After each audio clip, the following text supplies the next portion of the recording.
कौसल्या सुप्रजा रामः पूर्वा सन्ध्या प्रवर्तते। उत्तिष्ठ नरशार्दूल कर्तव्यं दैवमाह्निकम्। कौसल्या सुप्रजा रामः पूर्वा सन्ध्या प्रवर्तते। उत्तिष्ठ नरशार्दूल कर्तव्यं दैवमाह्निकम्। उत्तिष्ठोत्तिष्ठ गोविन्द उत्तिष्ठ गरुडध्वज। उत्तिष्ठ कमलाकान्त त्रैलोक्यं मङ्गलं कुरु। उत्तिष्ठोत्तिष्ठ गोविन्द उत्तिष्ठ गरुडध्वज। उत्तिष्ठ कमलाकान्त त्रैलोक्यं मङ्गलं कुरु। मातः समस्त जगतां मधुकैटभारेः वक्षो विहारिणि मनोहर दिव्यमूर्ते। श्रीस्वामिनि श्रितजनप्रियदानशीले श्रीवेङ्कटेश दयिते तव सुप्रभातम्। मातः समस्त जगतां मधुकैटभारेः वक्षो विहारिणि मनोहर दिव्यमूर्ते। श्रीस्वामिनि श्रितजनप्रियदानशीले श्रीवेङ्कटेश दयिते तव सुप्रभातम्। तव सुप्रभातमरविन्दलोचने भवतु प्रसन्नमुखचन्द्रमण्डले। विधिशङ्करेन्द्रवनिताभिरर्चिते वृषशैलनाथ दयिते दयानिधे। अत्र्यादिसप्तऋषयः समुपास्य सन्ध्याम् आकाशसिन्धुकमलानि मनोहराणि आदाय पादयुगमर्चयितुम् प्रपन्नाः। शेषाद्रिशेखर विभो तव सुप्रभातम्। पञ्चाननाब्ज भव षण्मुखवासवाद्याः त्रैविक्रमादिचरितम् विबुधास्तुवन्ति। भाषापतिः पठति वासरशुद्धिमारात्। शेषाद्रिशेखर विभो तव सुप्रभातम्। ईषत्प्रफुल्ल सरसीरुहनारिकेलपूगद्रुमादिसुमनोहर पालिकानाम् आवाति मन्दमनिलः सह दिव्यगन्धैः। शेषाद्रिशेखर विभो तव सुप्रभातम्। उन्मील्य नेत्रयुगमुत्तम पञ्चरस्था पात्रावशिष्ठ कदलीफलपायसानि भूत्वा सलीलमथ केलिशुकाः पठन्ति। शेषाद्रिशेखर विभो तव सुप्रभातम्। तन्त्री प्रकर्ष मधुरस्वनया विपञ्च्या गायत्यनन्तचरितम् तव नारदोऽपि। भाषा समग्रमसकृत्करचार रम्यम्। शेषाद्रिशेखर विभो तव सुप्रभातम्। भृङ्गावली च मकरन्दरसानुविद्ध झनकार गीतनिनदैः सह सेवनाय निर्यात्युपान्त सरसी कमलोदरेभ्यः।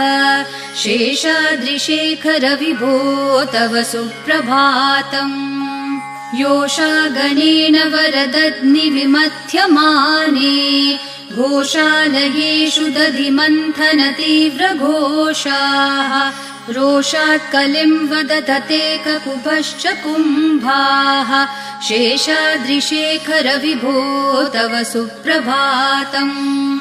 पद्मेशमित्रशतपत्रगतालिवर्गाः हर्तुम् श्रियम् कुवलयस्य निजाङ्गलक्ष्म्या। भेरीनिनादमिव बिभ्रति तीव्रनादम्। शेषाद्रिशेखर विभो तव सुप्रभातम्। श्रीमन्नभीष्टवरदाखिललोकबन्धो श्री श्रीनिवास जगदैकदयैकसिन्धो श्रीदेवतागृहभुजान्तर दिव्यमूर्ते श्रीवेङ्कटाचलपते तव सुप्रभातम्। श्रीमन्नभीष्टवरदाखिललोकबन्धो श्री श्रीनिवास जगदेकदयैकसिन्धो श्रीदेवतागृहभुजान्तर दिव्यमूर्ते श्रीवेङ्कटाचलपते तव सुप्रभातम्। श्रीस्वामी पुष्करिणिकाप्लवनिर्मलाङ्गाः श्रेयोर्थिनो हरविरिञ्च सनन्दनाद्याः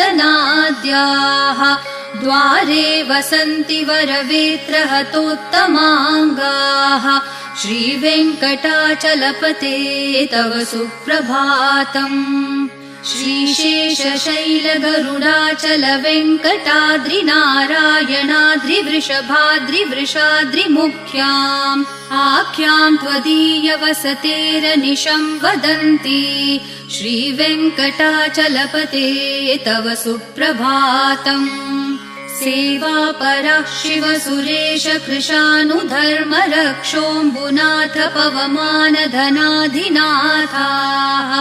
बद्धाञ्जलि प्रविलसन्निज शीर्षदेशाः श्रीवेङ्कटाचलपते तव सुप्रभातम् घाटेषु ते विहगराज मृगाधिराज नागाधिराज गजराज हयाधिराजाः स्वस्वाधिकारमहिमाधिकमर्थयन्ते श्रीवेङ्कटाचलपते तव सुप्रभातम् सूर्येन्दुभौमबुधवाक्पतिकाव्यसौरिस्वरभानुकेतुदिविशत्परिषत्प्रधानाः त्वद्दासदासचरमावधिदासदासाः श्रीवेङ्कटाचलपते तव सुप्रभातम् त्वत्पादधूलिभरितस्फुरितोत्तमाङ्गाः स्वर्गापवर्गनिरपेक्षनिजान्तरङ्गाः कल्पागमाकलनयाकुलतां लभन्ते श्रीवेङ्कटाचलपते तव सुप्रभातम् त्वद्गोपुराग्रशिखराणि निरीक्षमाणाः स्वर्गापवर्गपदवीं परमाश्रयन्तः मर्त्या मनुष्यभुवने मतिमाश्रयन्ते श्रीवेङ्कटाचलपते तव सुप्रभातम् श्रीभूमिनायक दयादिगुणामृताब्धे देवाधिदेव जगदेक शरण्यमूर्ते श्रीमन् अनन्त गरुडादिभिरर्चिताङ्घ्रे श्रीवेङ्कटाचलपते तव सुप्रभातम् श्रीपद्मनाभ पुरुषोत्तम वासुदेव वैकुण्ठमाधव जनार्दन चक्रपाणे श्रीवत्सचिह्न शरणागत पारिजात श्रीवेङ्कटाचलपते तव सुप्रभातम् कन्दर्पदर्पहर सुन्दर दिव्यमूर्ते कान्ताकुचाम्बुरुह कुड्मललोल दृष्टे कल्याण निर्मल गुणाकर दिव्यकीर्ते श्रीवेङ्कटाचलपते तव सुप्रभातम् मीनाकृते कमठकोल नृसिंहवर्णिन् स्वामिन् परश्वथ तपोधन रामचन्द्र शेषांश राम यदुनन्दन कल्किरूप श्रीवेङ्कटाचलपते तव सुप्रभातम् एलालवङ्गधनसार सुगन्धितीर्थम् दिव्यम् वियत्सरिति हेम घटेषु पूर्णम् धृत्वाद्य वैदिकशिखामणयः प्रहृष्टा तिष्ठन्ति वेङ्कटपते तव सुप्रभातम् भास्वानुदेति विकचानि सरोरुहाणि सम्पूरयन्ति निनदैः ककुभो विहङ्गाः श्रीवैष्णवा सततमर्थितमङ्गलास्ते धामाश्रयन्ति तव वेङ्कट सुप्रभातम् ब्रह्मादयः सुरवराः समहर्षयस्ते सन्तः सनन्दन मुखास्तवथ योगिवर्याः धामान्तिके तव हि मङ्गलवस्तु हस्ताः श्रीवेङ्कटाचलपते तव सुप्रभातम् लक्ष्मीनिवास निरवद्य गुणैकसिन्धो संसार सागर समुत्तरणैकसेतो वेदान्तवेद्य निज वैभव भक्त भोग्य श्रीवेङ्कटाचलपते तव सुप्रभातम्। लक्ष्मीनिवास निरवध्य गुणैकसिन्धो संसारसागर समुत्तरणैकसेतो वेदान्तवेद्य निज वैभव भक्त भोग्य श्रीवेङ्कटाचलपते तव सुप्रभातम्। इत्थं वृषाचलपतेरिह सुप्रभातम्। ये मानवः प्रतिदिनं पठितुं प्रवृत्ताः तेषां प्रभातसमयस्मृतिरङ्गभाजाम् प्रज्ञां परार्थसुलभां परमां प्रसूते। इत्थं वृषाचलपतेरिह सुप्रभातम्। ये मानवः प्रतिदिनं पठितुं प्रवृत्ताः तेषां प्रभातसमयस्मृतिरङ्गभाजाम् प्रज्ञां परार्थसुलभां परमां प्रसूते। कमलाकुचूचुककुङ्कुमतो नियतारुणतातुलनीलतनो कमलायतलोचनलोकपते विजयी भव वेङ्कटशैलपते। कमलाकुचूचुककुङ्कुमतो नियतारुणतातुलनीलतनो कमलायतलोचनलोकपते विजयी भव वेङ्कटशैलपते। स चतुर्मुख षण्मुख पञ्चमुख प्रमुखाखिल दैवतमौलिमणे शरणागत वत्सल सारनिधे परिपालय मां वृषशैलपते। अतिवेलतया तव दुर्विषहै अनुवेलकृतैरपराधशतैः भरितं त्वरितं वृषशैलपते परया कृपया परिपाहि हरे। अधिवेङ्कटशैलमुदारमते जनताभिमताधिकदानरतात् परदेवतया गदितान्नगमै कमलादयितान्न परं कलये। कलवेणुरवावशगोपवधू शतकोटिवृतात् स्मरकोटिसमात् प्रतिवल्लविकाभिमतात् सुखदात् वसुदेवसुतान्न परं कलये।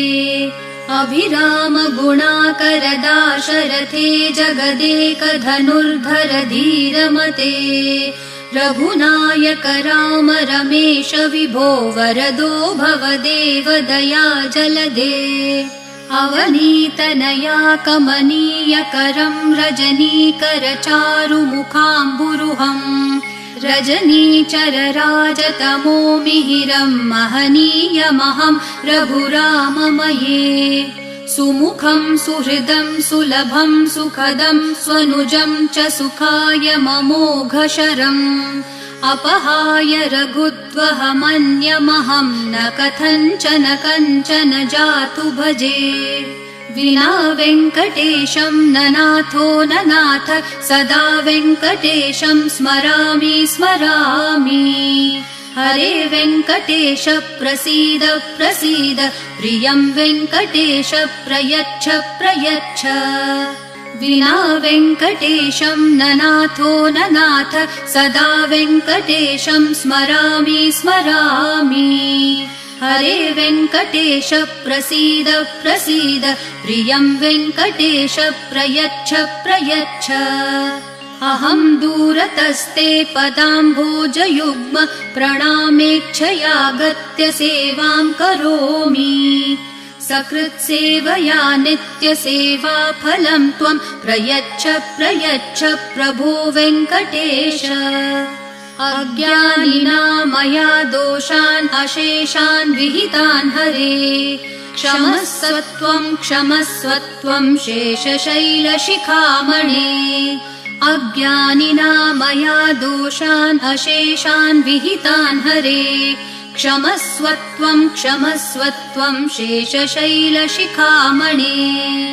ईशानां जगतोऽस्य वेङ्कटपतेर्विष्णोः परां प्रेयसीं तद्वक्षस्थलनित्यवासरसिकां तत्क्षान्तिसंवर्धिनीं पद्मालङ्कृतपाणिपल्लवयुगां पद्मासनस्थां श्रियं वात्सल्यादिगुणोज्ज्वलां भगवतीं वन्दे जगन्मातरम् ईशानां जगतोऽस्य वेङ्कटपतेर्विष्णोः परां प्रेयसीं तद्वक्षस्थलनित्यवासरसिकां तत्क्षान्तिसंवर्धिनीं पद्मालङ्कृतपाणिपल्लवयुगां पद्मासनस्थां श्रियं वात्सल्यादिगुणोज्ज्वलां भगवतीं वन्दे जगन्मातरम् श्रीमान् कृपाजलनिधे कृत सर्वलोक सर्वज्ञ शक्तनतवत्सल सर्वशेषिन् स्वामिन् सुशील सुलभाश्रित पारिजात श्रीवेङ्कटेश चरणौ शरणं प्रपद्ये श्रीमान् कृपाजलनिधे कृत सर्वलोक सर्वज्ञ शक्तनतवत्सल सर्वशेषिन् स्वामिन् सुशील सुलभाश्रित पारिजात श्रीवेङ्कटेश चरणौ शरणं प्रपद्ये आनूपुरार्पित सुजात सुगन्धि पुष्प सौरभ्य सौरभकरो समसन्निवेशौ सौम्यौ सदानुभवनेऽपि नवानुभाव्यौ श्रीवेङ्कटेश चरणौ शरणं प्रपद्ये सद्यो विकासि समुदित्वर सान्द्ररागः सौरभ्य निर्भर सरोरुह साम्यवार्ताम् सम्यक्षु साहसपदेषु विलेखयन्तौ श्रीवेङ्कटेश चरणौ शरणं प्रपद्ये रेखामयध्वज सुधाकलशातपत्र वज्राङ्कुशाम्बुरुह कल्पक शङ्ख चक्रैः भव्यैरलङ्कृततलौ परतत्त्वचिह्नैः श्रीवेङ्कटेश चरणौ शरणं प्रपद्ये ताम्रोदरद्युतिपराजित पद्मरागौ ब्राह्मेर्महोभिरभिभूत महेन्द्रनीलौ उद्यन्नखांशुभिर्दस्त शशाङ्कभासौ श्रीवेङ्कटेश चरणौ शरणं प्रपद्ये सप्रेम भीतिकमलाकर पल्लवाभ्यां सम्माहनेऽपि सपदिक्लममादधानौ कान्ताववाङ्मनसगोचर सौकुमार्यौ श्रीवेङ्कटेश चरणौ शरणं प्रपद्ये लक्ष्मीमहीतदनुरूप निजानुभाव नीलादिदिव्यमहिषीकर पल्लवानाम् आरुण्यसङ्क्रमणतः किल सान्द्ररागौ श्रीवेङ्कटेश चरणौ शरणं प्रपद्ये नित्यानमद्विधि शिवादि किरीटकोटि प्रत्युक्त दीप्ति नवरत्नमहप्ररोहैः नीराजनाविधिमुदारमुपादधानौ श्रीवेङ्कटेश चरणौ शरणं प्रपद्ये विष्णोपदे परम इत्युदित प्रशंसो यौ मध्य उत्स इति भोग्यतयाप्युपातौ भूयस्ततेति तव पाणितलप्रदिष्टौ श्रीवेङ्कटेश चरणौ शरणं प्रपद्ये पार्थाय तत्सदृशसारथिना त्वयैव यौ दर्शितौ स्वचरणौ शरणं व्रजेति भूयोऽपि मह्यमिहतौ करदर्शितौ ते श्रीवेङ्कटेश चरणौ शरणं प्रपद्ये मन्मूर्धिकालियफने विकटाटवीषु श्रीवेङ्कटाद्रिशिखरे शिरसि श्रुतीनाम् चित्तेऽप्यनन्यमनसां सममाहितौ ते श्रीवेङ्कटेश चरणौ शरणं प्रपद्ये आम्लानहृष्यदवनीतलकीर्णपुष्पौ श्रीवेङ्कटाद्रिशिखराभरणायमानौ आनन्दिताखिल मनोनयनौ तवेतौ